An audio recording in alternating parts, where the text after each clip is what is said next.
everybody. Welcome to our webinar. I'll give everybody a couple minutes to get oriented and filter in. Before we do the introductions, I'd like to do a really quick land acknowledgement. And I'm going to go ahead and share my screen to do so. So this land acknowledgement is something, some of you have heard me talk about it before. I wrote it I was inspired by an elder that I follow on social media, and they said, stop asking us to write your land acknowledgements. If you really want to get into the spirit of reconciliation, try writing one yourself. So I took the challenge and I wrote this acknowledgement. So I'm coming to you today from Quebec, just north of Ottawa in the National Capital Region. In Lake Colline, and I would like to recognize that this land that I'm on is the traditional unceded territory of the Algonquin and Anishinaabe people, and I'd like to take the opportunity to express my gratitude to the generations of people, of First Peoples of Canada that stewarded this land from time immemorial. I also have to take some time to acknowledge the harms caused by colonization and publicly recommit to truth and reconciliation for Canada's First Peoples. And of course, for me, that means committing to justice for missing and murdered Indigenous women, girls, and Two-Spirit people. Thank you for taking a moment to do the land acknowledgement with me. I'm going to pass it over to my colleague and work bestie, Tina Gill, to introduce the session and the speakers. Hi, everyone. Thank you so much for joining us today. I'll do the introduction now while everyone's, kind of joining in. So we have Jonathan R. Luna from McCulloch Lawyers. We have Ada Pasha from Pasha Law. We have Michael Weber today, who's a general counsel from JV Driver Group. We have Juliana Saxenberg, who's also a practice area consultant with LexisNexis.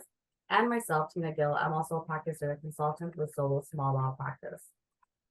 So if we want, should we give it one more minute, Juliana? Should we just go ahead? Oh, wow, we have a lot of people and people still filtering in. We don't have a ton of time, and we've got a lot to cover. So let's jump in with those with the first topic. Okay, so the first topic is going to be a discussion about building a tech stack for efficient practice, both for in-house or if you work in a firm. Okay, and we're going to have Michael Weber go ahead and start off with that discussion. Thank you, Tina. Can you hear me okay? Yes. Sounds yes, good. great. So my name is Michael Weber. I'm general counsel for JV Driver Group. We are a diverse private equity company that deals in hospitality, construction, lending, and a number of other interests. I've got a team of three others, 2 lawyers and a paralegal. And when we were asked to discuss our tech stack, we're primarily MS Suite based, the standard suite that comes with your computer. Primarily, we're using SharePoint as a collaboration tool amongst our other lawyers, the collaboration tool, both lawyers and non-lawyers.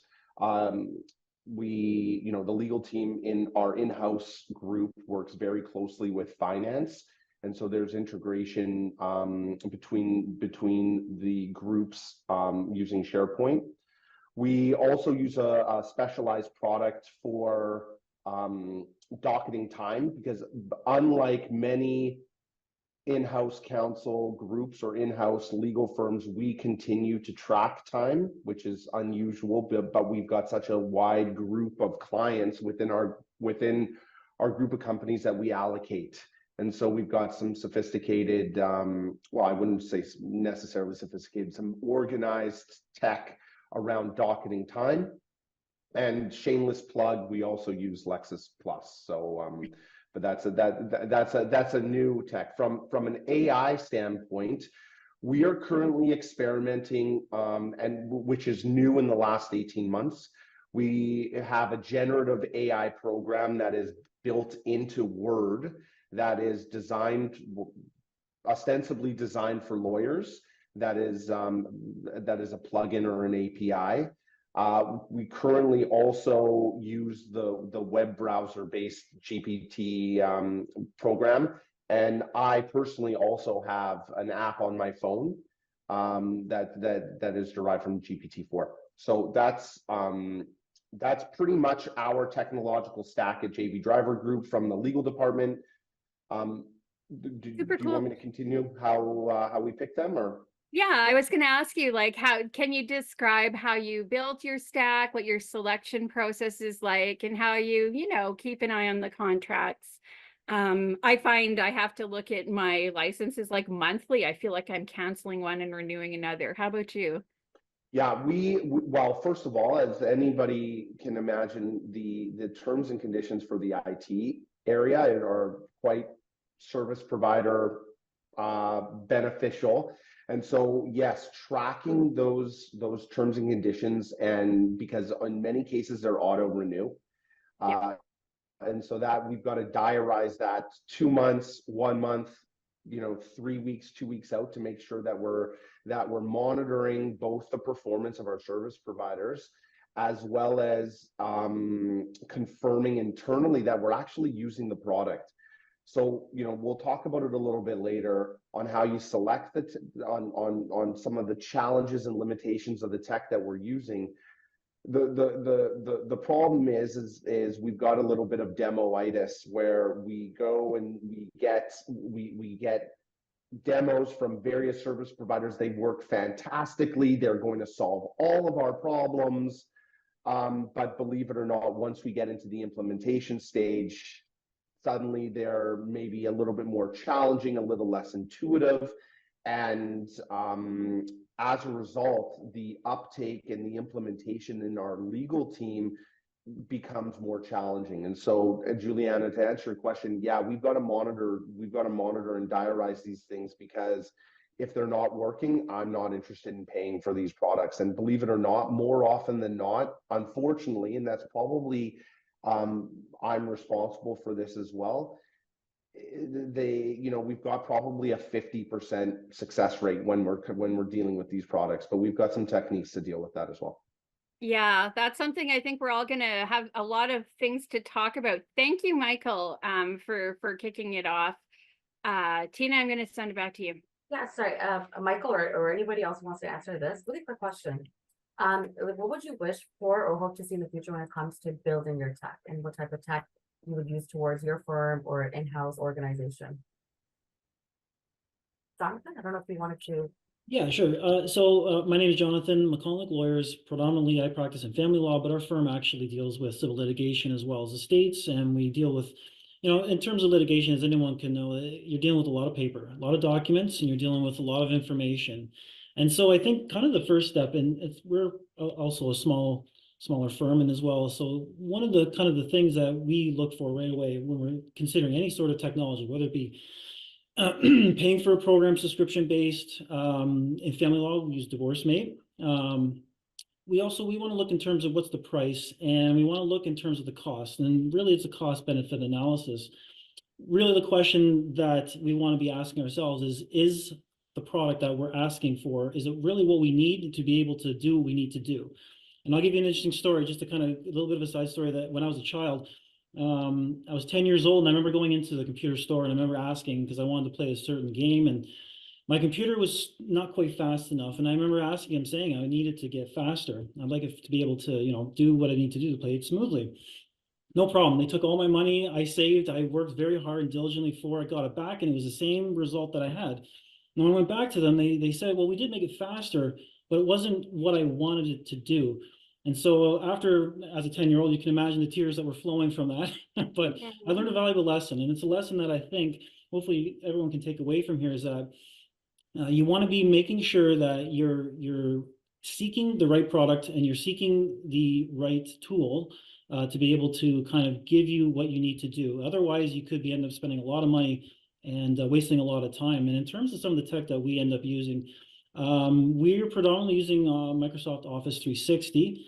We use OneDrive to be able to kind of exchange, and to be able to kind of, in terms of our staff, being able to realize which documents and being able to kind of work on them together.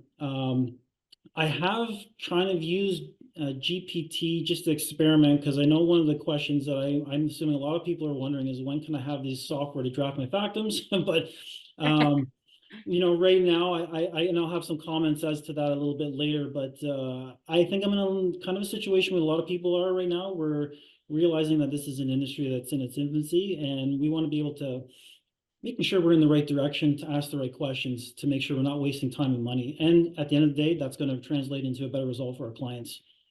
Totally, yeah. I can tell you, when I started my firm 3 years ago, I've wasted like thousands of dollars on software subscriptions that I didn't use. I hope that that's maybe a piece of advice you can share with your coaching clients. When you're building your tech stack, you might make mistakes, you might waste money, but it doesn't mean you're terrible at it and doesn't mean you have to give up. Ada, do you want to talk about how you built your tech stack now? I'd love to hear from everybody. Yes, of course. So I'm a family law lawyer. I also do real estate law, which sort of became an add-on to my practice over the years while doing family law and property issues. I'm a sole practitioner. I've been working for about 13 years. I started my own practice about 3 years into law. So when Gina spoke to me about being on this program, it was more about like, okay, how do you start off? How do you decide, what kind of tech do you need? And, exactly what Juliana was asking just now, how do you not spend thousands of dollars and just not sort of be overwhelmed with the whole idea of all the things that you need when you're starting a law firm, right? So one of the things, so what really is key, and this is also what Jonathan just said, to find what does the work that you needed to do. So the view that I took to it when I started is, what does practice management say I need, right? So for example, it says, okay, you need backup and storage. Okay, I need an IT company. Sorry, I'm just also going into a little bit of just technology as well as the AI, because I think that's good. We've got the hour and we don't need to stick to the outline. Like I like where this is going. So please continue. Let's dig in. Right. So it's, just starting right at the basic, have an IT company, get your email server, get your domain names, just do that setup. You don't absolutely have to have a website, but that's a consideration for afterwards. But definitely you need an email server, you need a server for the office, you need backup, right? And then the next thing you're looking for is practice management says, okay, file management, how do you do that? Do you need a CRM for that? There's plenty of CRMs out there, but at the most basic level, I mean, if you're just using Microsoft Excel, you are creating your own CRM with that, right? That's the basic level AI that we are dealing with, and then we go into like whether it's ChatGPT or LexisNexis Advanced, or Plus, right? So you sort of build up all your tools. So whether you want to use one of the softwares that's out there, or you want to build your own CRM with your client list and your config search list, with your file management, right? So that's the next part of it. And then for the next thing that you want to think about is legal software. What do I need? So depending on your practice, if you're, like Jonathan said, family law, you need divorce-mate, right? If you're doing real estate, you need a conveyancing software. You need maybe Adobe is something that you need, I think, everywhere for compiling nowadays, because everything's online and PDFing and all that kind of stuff.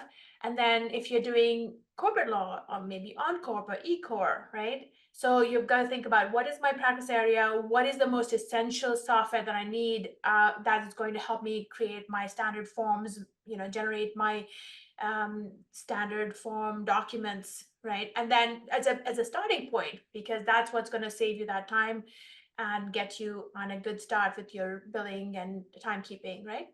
Yeah, I want to pause here just to call out.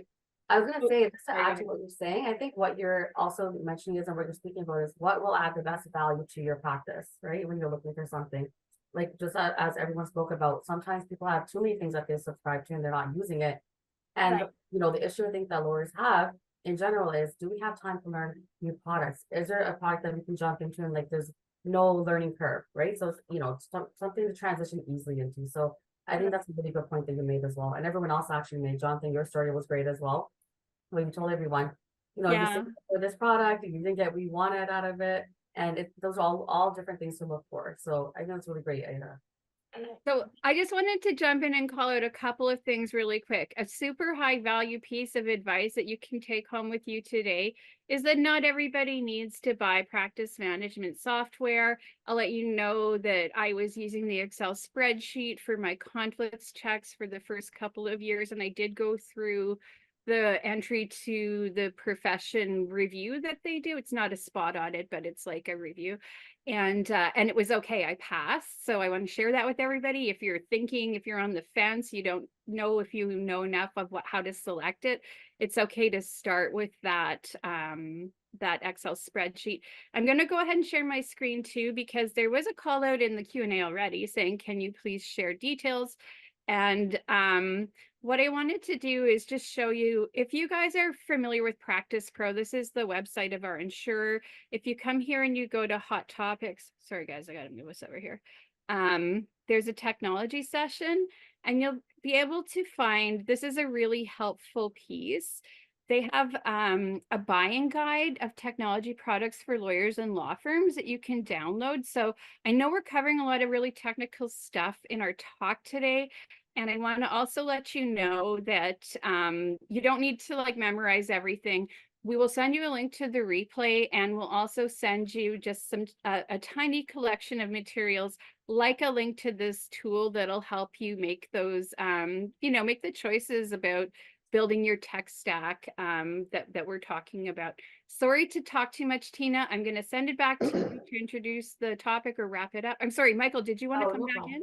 Nope, nope. Okay. That's fine. Thank you so much, everyone, for sharing your comments and opinions of the first topic. The second topic now is using legal AI. So the overview of risks, differences between what generative AI is and extractive AI.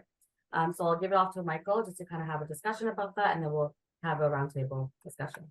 Yes, thank you, Tina. So in my practice, which is, so we've got solicitors. My colleague and I are solicitors, and we've also got a litigator in-house.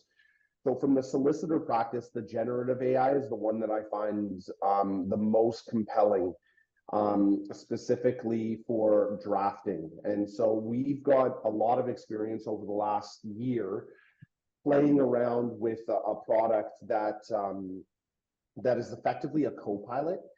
It allows us to ask or modify particular clauses. So we've got our we've got a contract up, and let's just say it's an indemnity, and it's a one-sided indemnity.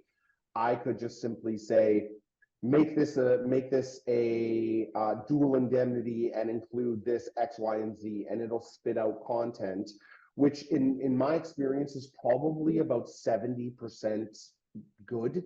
It requires some further work to tailor it to what you need.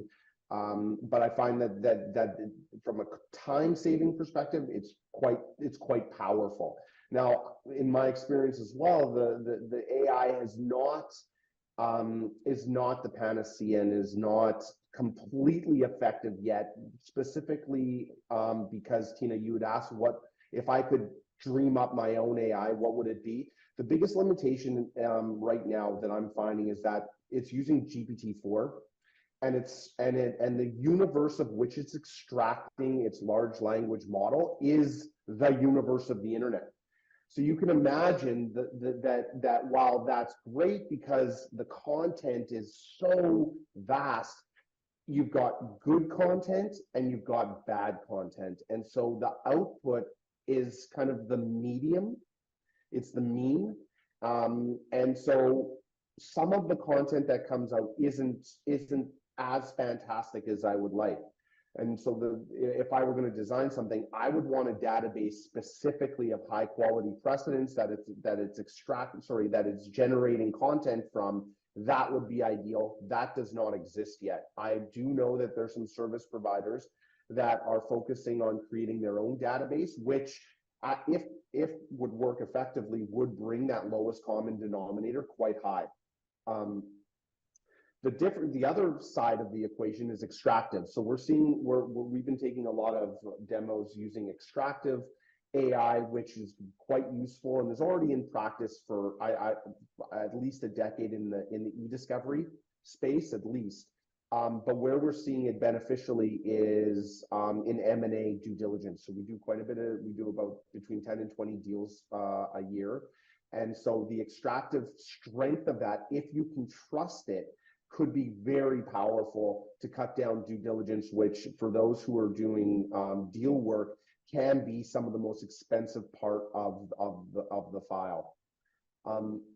Before I go on to risks, does anybody else want to jump in? I'd love to hear from Jonathan and Ada about, and we have a ton of questions in the Q of A. So you've spurred a ton of engagement talking about how we can layer in AI to our tech stacks to really level up our performance. I'm going to throw it over to Tina, who's talking next on AI. I can share a little bit about ChatGPT experience if you like. Thank you. Yeah, that's cool. So I have used the GPT, the generative tool, but I use it very cautiously, and I've used it more for things like I'll throw in like an affidavit and say, you know, get me cross-examination questions, or get me chief examination in chief questions, and the good thing about it is that it'll create lots of questions, and the bad thing about it is those questions are a lot of the times they're redundant. So it's a good starting point, but you have to go in and you've got to sort of shave off and also tweak those questions, and always remember that the questions that it's going to create for you are as good as the instructions you give it. So you can't just go and say create cross-examination questions. You've got to give it an issue, so your sentence instructing it has to be quite precise to get the best out of the software. And one of the things I wanted to share was also like the other day I got, because I've used this for these kind of questions, I was served with a request to admit that had like 500 questions, and immediately I knew, because of the style of questions, that they were the redundance, that those were done by something like GPT. So you got to be careful, because one of the risks of that could be like cost, because you're creating lots of work for no reason, right? So just be cautious about using it in that way, but it's a big time saver to get you started. Yeah, and I agree. Like honestly, when it comes to billable hours, non-billable, I feel like it'll save time to use towards billable hours, right? So it's kind of a starting point to help do the research, which is great, but doing it responsibly, right?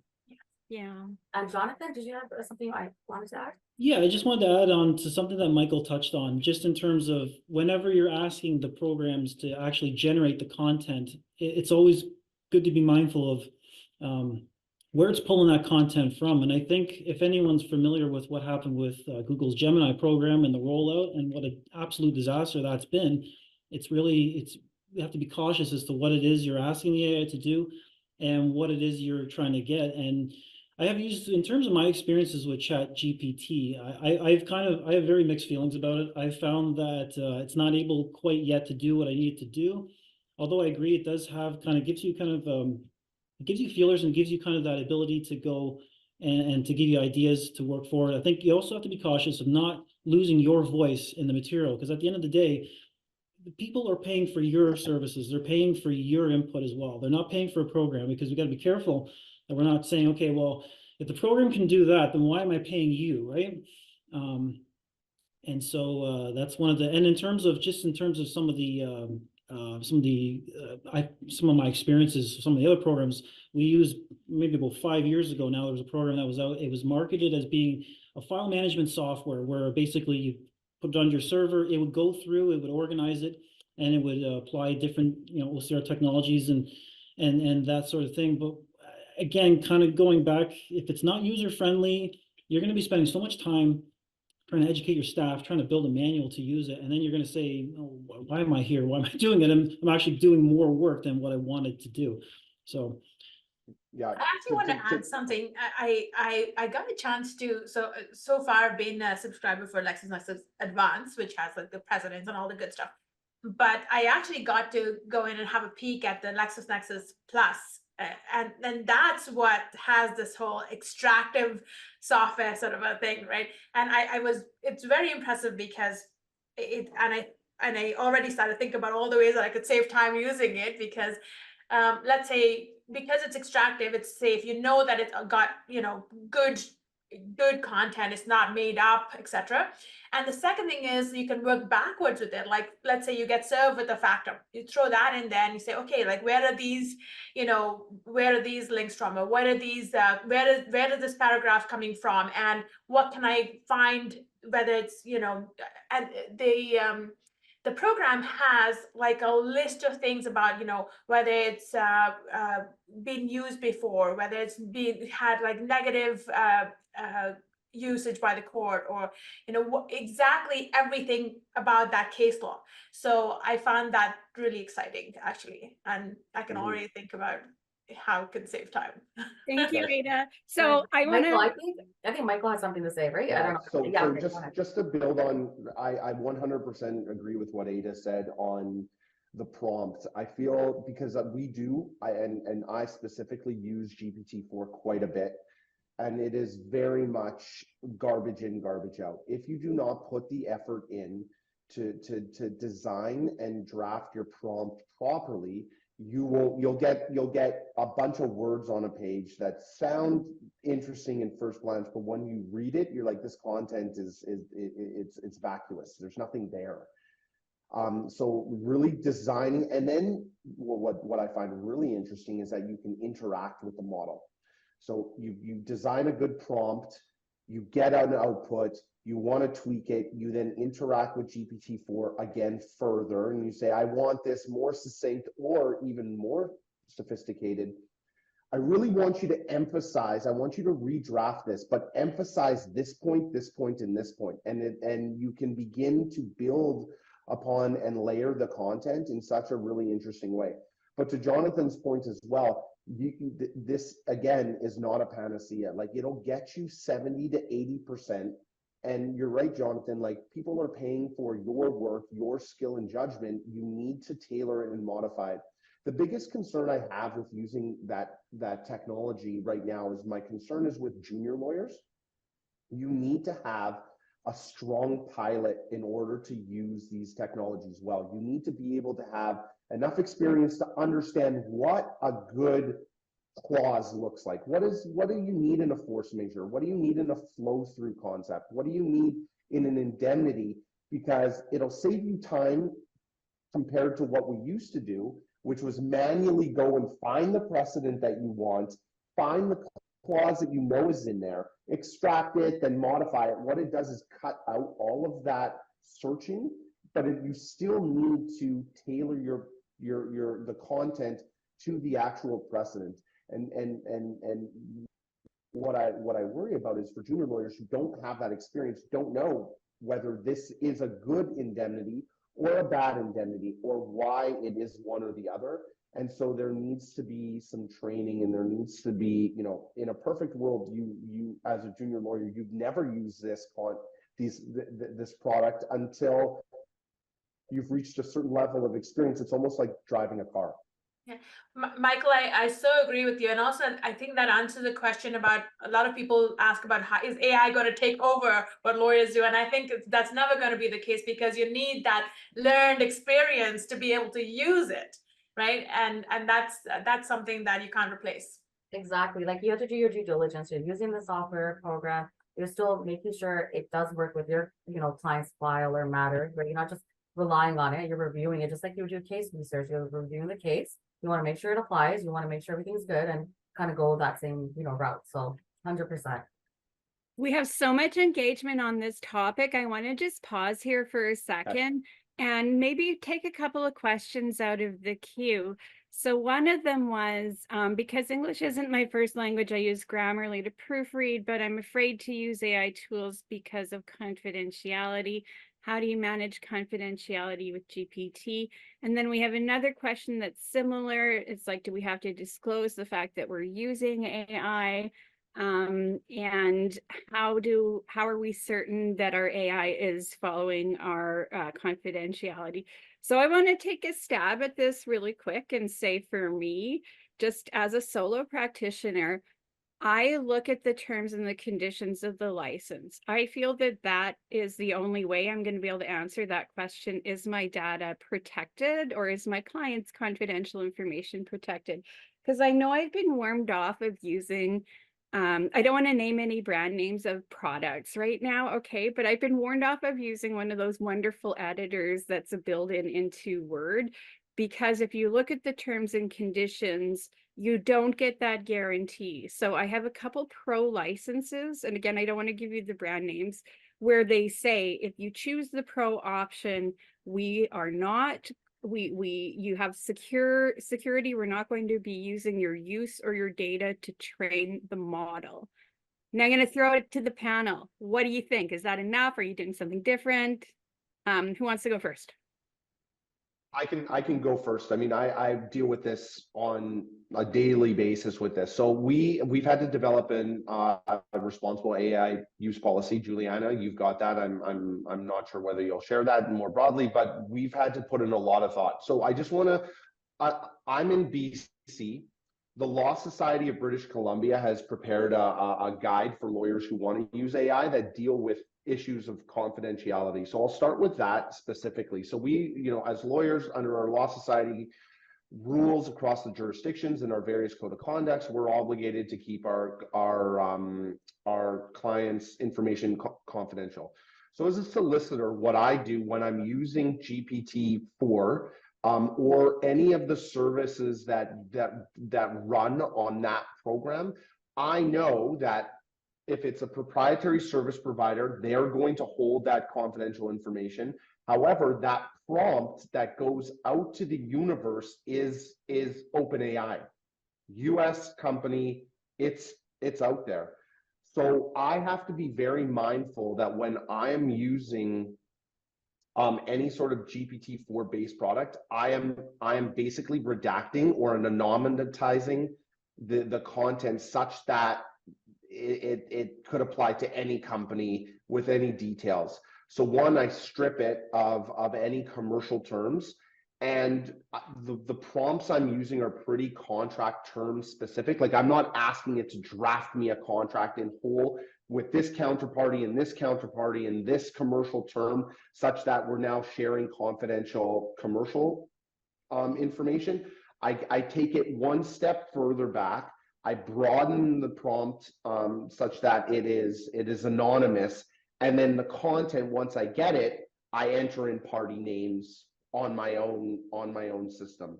I think the bigger concern, well, that's a concern from a Law Society perspective, but the bigger concern for me is personal information and the statutory requirements that we're under. Keep it up. The personal information legislation as well in BC and Alberta have very strict requirements on safety and safeguards. That's my biggest concern for our people who are non-lawyers, that we're accidentally putting in personal information in these prompts. We have a prohibition on that. Again, the way we deal with that is take a step more general. Do not put any parties' names, do not put any commercial information, do not put any personal information. Get the content, then adjust on our own system.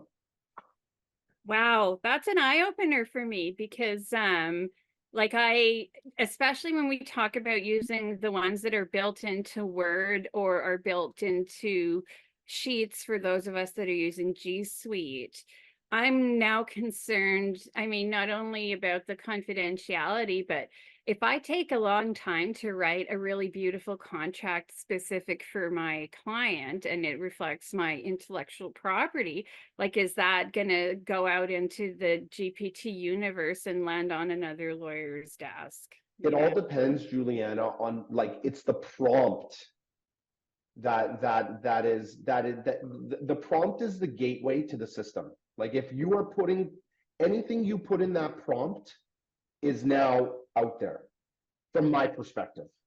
Whether the service provider says no, it's in a tight box, it only goes sources. If you're using GPT-4, the prompt is the disclosure. And so you need to be very mindful about what you're putting into that prompt. I know that I said previously, garbage in, garbage out. You want to tailor your prompt. You can do that, but you need to be very conscious that commercial information, personal information, including medical information, doesn't really apply to us. but that's the type of content you do not want to be putting into the system. Well, you heard it from the source. I mean, that's why everybody came to this call today, was to hear from expert users like you. And what I'm taking from that is that it isn't enough just to look at those T's and C's, the terms and conditions, or to read them super carefully, but also to have a practice of making sure that you're the human that's in charge of guarding your confidentiality, because you never put that sensitive information in. Tina, can I get you to come in on this? It's a lot. It's too much. Another topic to kind of discuss, and anyone of you can jump in on this, is that when using AI, everyone has to use it responsibly as it is, right? So I'm sure you guys know the notice to the federal professional courts is that if you're going to use AI, you have to declare to the court that you're using AI to do your search, so they know that you use AI to actually help, produce your factums, or if it's motion material. So it has to be declared that some sort of AI technology was used to help you draft this document. So everyone, I think that will make people responsible when they're using AI technology to do their work, that they're using it responsibly, right? So I think that's going to make sure that everyone doesn't just rely on it, but they're actually taking it to help do the search and doing it responsibly. Yeah. I don't know if Ida, have you used that in practice yet? Have you? That's a great point. Tina, I've actually sort of included a little piece in my retainer that says that when and if I do that, I will seek permission from my client. And one of the questions was like, how have you used AI before? When I talked about my cross-examination questions, what I do is I remove any names. So again, that makes it that you have to know your case to know what it's talking about, whose question is talking about, what document you put in, and you make sure that you remove anything that sort of points to any person. Although with litigation, most of these documents are available at court, and they are public documents. However, I still like to take the precaution of just making sure, even when I share precedents, I remove any names with colleagues and things. So that's something that we just do generally, right? Which is really important for sure. Jonathan, I don't know if you want to add something to that? I think it's a really good point, putting it into a retainer agreement, just so then that way you're upfront with the client right from the get-go that this is a technology that we are going to use, and as through various parts of it, just as we use other team members within our firm, this is also, I look at it as another companion. And, I think as we go forward and as this kind of industry kind of develops as well too, I think the differences between open source AI versus a paid prescription is also going to be relevant as well too, right? Because right now you have a plethora of all kinds of different options. And a lot of people probably here today are wondering, well, which one's right for me? Which one am I going to look at? Open source, as it suggests, is open, right? And so you don't really know who's going to be looking at that information. And so whatever it is you're going to be putting into that information, you obviously have to make sure that it's not going to be revealing client information, obviously, number one. And then number two also is that I think in terms of the responsibility for the software and the product, open source is open source, generally free. But if you're paying for the product, I think there's going to be that expectation that I'm paying for it, that there's going to be some measure of privacy, and that everything is going to be upfront clear when I'm using that in terms of what they're offering in terms of protection measures and that. It's a concern that I have, especially when I'm looking at these sorts of all these different options and thinking about that in the background. Well, okay, that's fine to use this as an open source, as a free tool, but Great point. I just to jump in, guys, like Jonathan, to your point, you're right. OpenAI does have a paid subscription service that does at least suggest that there's a greater level of confidentiality, and I believe that they also offer like a destruction of the content. I don't like we haven't looked into that paid service. I assume it's open as like the safest even with the service providers who do in their terms and terms and conditions, Juliana, indicate that they will destroy and return because it's like a closed database. My first instinct is I'm just not going to give you the content that I'm really most worried about, so I don't have to worry about that. So valuable. Thank you. I want to bring it back here. It's there is a question: does using words, build and editing features raise confidentiality concerns? Absolutely. The apps that you plug in, whether it's G Suite, your phone, or Word, one thing someone told me before is if it's free, you're the product. Okay, so again, if it's free, assume they're scraping your data, assume they're using your usage to train. The other thing I want to point out though is that you can't just do it once and be like done. When I was on my computer last night, I got a notification from my calendar software saying that they'd changed their terms and conditions, and it was now going to be having access to all of my conduct on the internet. I'm paraphrasing, right? So everybody who pays attention to this space remembers what happened with Zoom when they updated their T's and C's, and they said, you know, this by clicking OK, you accept that we're going to be using your use to train our tool. It's time for us all to really start paying attention to that, and we can't just get away with clicking OK, because we just want to get to work, right? Thoughts? Can So I follow up on Juliana, that oh, sorry, go ahead, Jonathan. I just had a really quick comment on that point. I won't name the software, but one of the things that it does ask you is an acknowledgement. And as you suggested, Julian, you want to get to the work, get it done. Click, click, click. Well, you might want to have a look in terms of what that actually is, print it out, review it, because actually when you read it, and I won't name the software in the program, but it actually changed the entire nature of my retainer agreement. And I pointed it out to my colleagues. I'm like, did you realize that this is actually an acknowledgement now? It's now actually created a contract, right? Where I'm now, okay, it says in here that I'm only going to charge X number of dollars, or there's only going to be a set fee for whatever the case may be. Am I bound to that now? Right? I mean, you have to be very cautious about that, not just simply clicking, but also being cautious. We're lawyers too, right? So we got to be careful about these things and making sure that we're not obligating ourselves or putting ourselves in the position where suddenly I've actually, we've now fundamentally changed the retainer agreement.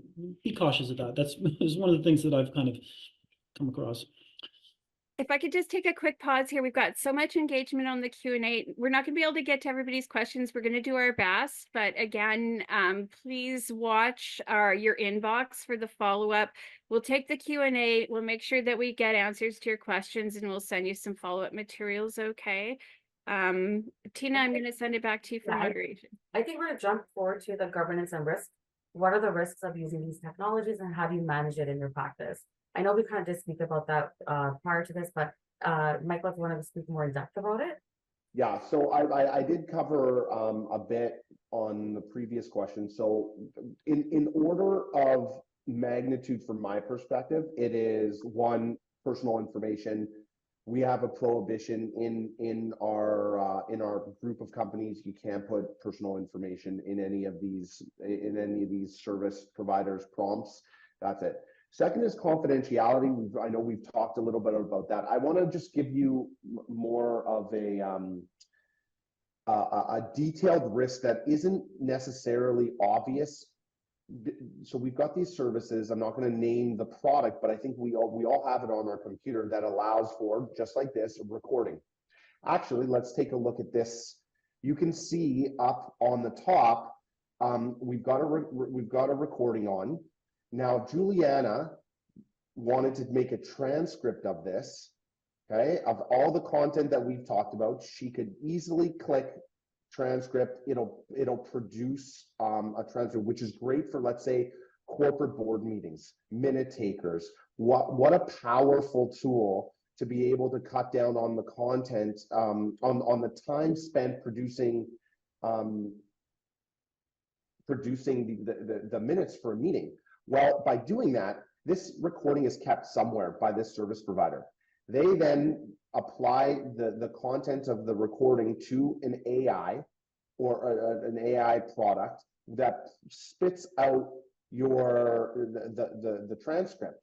Well, if you're talking about sensitive commercial, if you're having board meetings about litigation strategy, about high-level corporate strategy, about shutting down businesses, about going after competitors, and you've just put this content through a recording, and then you've taken it further and transcribed it, you have effectively taken your trade and commercial secrets and given it to this service provider. Now, their terms and conditions are going to hopefully deal with, they won't use, disclose, they won't input that content to continue to train their product. You want to see that, but you've inadvertently, in the area of convenience and for the benefit of convenience, just given your probably most confidential corporate information to a third party, you know, without maybe being as mindful as you could be. So we got personal information, confidentiality, trade secrets, and then the last thing that I'm most concerned about is IP ownership. I've created a wonderful precedent. I've spent countless hours developing a contract. I've used GPT-4 or some service provider to help me create that. It's generated that based on other information. Who owns this contract? What happens if I see this contract in the marketplace? Is it mine? Is it someone else's? Very fraught with issues here. So those are the four risks that I see, and that I'm focusing our practice to try to mitigate. Thank you so much for that, Michael. That was really in depth. Jonathan or I don't know if any of you guys want to add to that, or in a maybe like a small solo law firm perspective. So from my perspective, I'm looking at it from a one of the key things in terms of risks. I think we kind of touched on it already in terms of cost and the user interface, making sure that people who are going to be using this aren't going to be sitting looking at it, staring at a screen, and they're not knowing what to do with it. Because what'll end up happening is people just won't use it, and you'll end up spending all this money trying to, first of all, trying to implement it, and then secondly, realizing that, you know what, it's not actually working because nobody's using it because no one really knows how to use it. So that's one of the concerns I have. The other concern is it's, terms of risks and being able to, when you have the product that's there, you want to make sure that it's your product, right? And you're the one who's going to have the kind of final say into it. And as Michael was saying too, you don't want to be creating something, spending all this time and effort, and then to find out and saying, oh, that's interesting. That's my point right there, right? There are people that are out there, unfortunately, that are very tech minded, and they can do things to firms that I've seen, unfortunately, in terms of, using programs to be able to take over all the sorts of, their programs and their information, their precedents. And I think it's really important to have an IT person in your staff that's going to be knowledgeable about these things and not just turn to Google for an answer, because they're going to have to think about, okay, well, in terms of my obligations for confidentiality, is what am I doing? Is it actually compliance with the obligations that I have? And I from what I've seen is that there's certain people that, in terms of AI support, they may not have that kind of grasp. They may have a generalized knowledge. Whereas I think when you turn to more of like Alexis or some other more, I don't want to say established, but definitely more, I think established is a good word. You're going to have, access to an unlimited sort of knowledge base there. It's going to be able to kind of work through those things and kind of help you through that a little bit more efficiently. Right. So, exactly, Jonathan. I was just going to say the same sort of thing, where if you're a sole practitioner or have a small firm or have students, have newer sort of associates, the best place to start is with a extractive AI kind of a software with a company that is known, rather than a generative one, because then you're safe. The risk liability is absolutely then much lower or nil, because you're extracting from known material, right? Yeah. I don't know. I was looking at the chat questions, but there's another technique that a lot of providers use that's called retrieval augmented generation, or RAG. Again, we all need to start learning these words.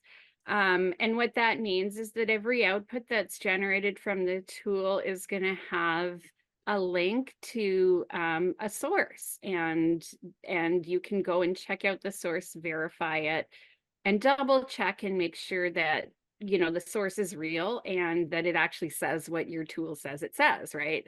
I've talked to people that say there's kind of two kinds of hallucinations with a generative tool. One of them is that the sources are fake, but another one, which we all know because we've all been doing this job for a while, is when the output it says the case says what it didn't say. And, that's been a risk that we've always had to deal with, whether you're looking at cases in a textbook or you're reading a summary that was, written by an editorial or an editor, right? So I think again, we got some really good guidance from the Law Society of Saskatchewan, with the help of Amy Salazin, who's a professor here at the U of O, put together a really comprehensive set of guidelines on using Gen AI in legal practice. And it kind of like, if there's a TLDR summary, it's that you have to check everything yourself, and you can't blame anything on the software or on your clerk or on that student that was overworked, and you use GPT to write the factum instead of, that's my personal fear. It doesn't matter if I say we're not using GPT, they probably will go ahead and use it because the young people love it. I'm going to send it back to Michael. Do you want to come in? Oh, no, I completely agree. And Actually, yeah, Sorry, go ahead, Ada. Ada. Sorry. Actually, I just saw a question sort of related with that. It says if GPT is audited to check misuse of confidential information, what are the consequences? And I think that sort of ties in with what you're talking about, Juliana. I think first of all, like, take all the precautions not to have that happen. But if it does, like the Law Society talks about, when we started using email at first in our practices, because it's manual, because you can have that aspect of human error, what you do immediately is you correct it. You send an email to the person, say, please delete it, and you sort of take all of those actions. You let your client know that this happened, right? So that's important. If that has happened by mistake, let your client know right away. Take any steps you can right away to fix it. I think the key to reducing liability at that point is letting your client know that it's happened, right? Yeah. Yeah. Thank you. I want to say a call out if there's anyone from Law Pro on the phone, or anybody from the Law Society or the bar associations. It seems like people do really need some model language for our engagement letters and our retainer agreements. And also, like, I don't want to have to check every single time I, go to the federal court. I want to prepare something maybe for Ontario, and see what level of disclosure is required and what kind of detail they want. So it'd be really good if we could get some leadership from you on that. We have a ton of questions we're not going to get to, so I will have to invite all of you to come back for a second session maybe, or I don't want to get in trouble here with my bosses. We will be doing follow-up with you. Feel free to connect with me on LinkedIn, everybody, if you want. Tina, do you want to move into, I'm so sad, the end part of our call now? Well, we kind of did interlace some of the topics together. I think one thing we could just kind of finish off with is maximizing your office tech, talking about certain type of precedents, that sort of stuff, a knowledge management system and so forth. I think we quickly kind of finish off with that. Yeah, well, we kind of wove that in, right? Like, I Yeah. mean, the thing is, you probably started out and you're paying for Office 365 or G Suite or whatever it is. And every day, again, those tools are getting leveled up with built-ins. And so keep an eye on the T's and C's, but also know that you can, when T's and C's, I mean terms and conditions, to make sure that it's safe to use. I know Google Marketplace recently evolved a security badge that says that plugin has been audited by a third-party security provider. So you can look for things like that are going to make you feel confident using it, and then know that maybe the stuff that you're already paying for could provide services that could free up some spend that you could then spend on, something that's going to deliver more value. Maybe I can Go ahead, yeah. just what Tina said about precedents. There was when I was still in law school, there used to be a professor called Justice Whiteside.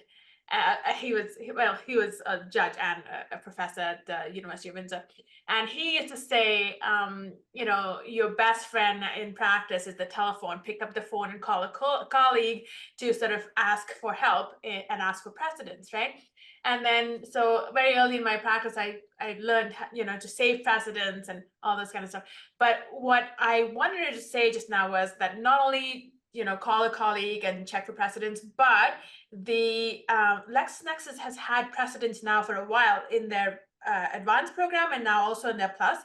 And if anybody has really good precedents, something, share it on there. They have a nice growing library of it. So it's a good place also to go and find precedents for any new young lawyers or any lawyers who haven't done a particular kind of motion or are looking for a particular factum.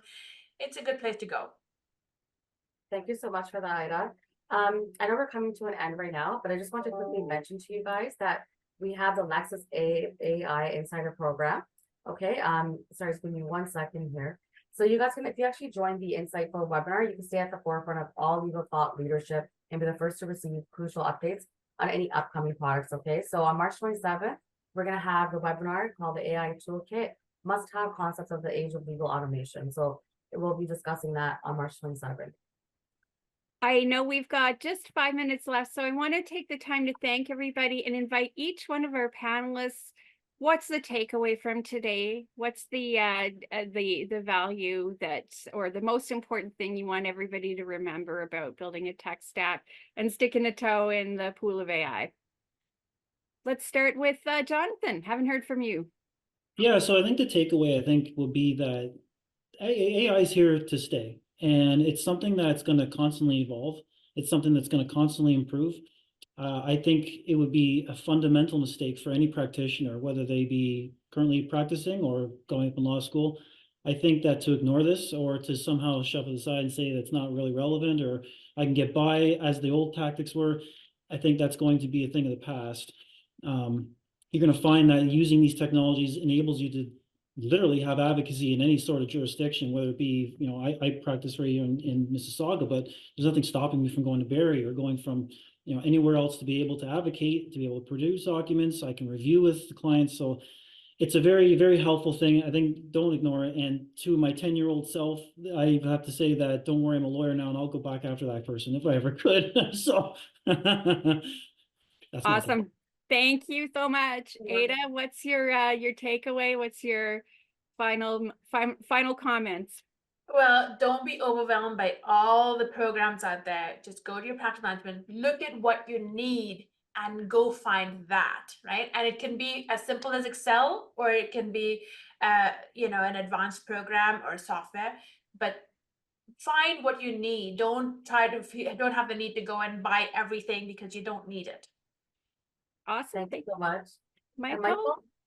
Yeah, thank you. I completely agree with Jonathan and Ada. This is here to stay. I've tried to be on the cutting edge and learn about it as much as I can. I think everybody should think about that as well. But my biggest advice for when you're going to embrace this technology, on top of figuring out what you need, start small. Start small, incremental. Preferably get your service provider to give you a free trial for as long as you can to make sure that you're using your budget properly, because if it's non-intuitive, it could be the best product in the world. If it requires a bunch of admin to get working, if it a bunch of time to get implemented, it will be abandoned by your team. Your lawyers do not, like, they're already really busy. They're not going to want to spend a whole bunch of time getting on top of something when what they've been doing has been good enough, right? They're all, and that's my experience as well. How about you, Thank you Tina? so What's much your for that. what's your closing words? Are you talking to me, Julianne? Sorry. Yeah. My closing words are this, just like Michael mentioned, this is a new technology. It's going to be staying with us for a long time.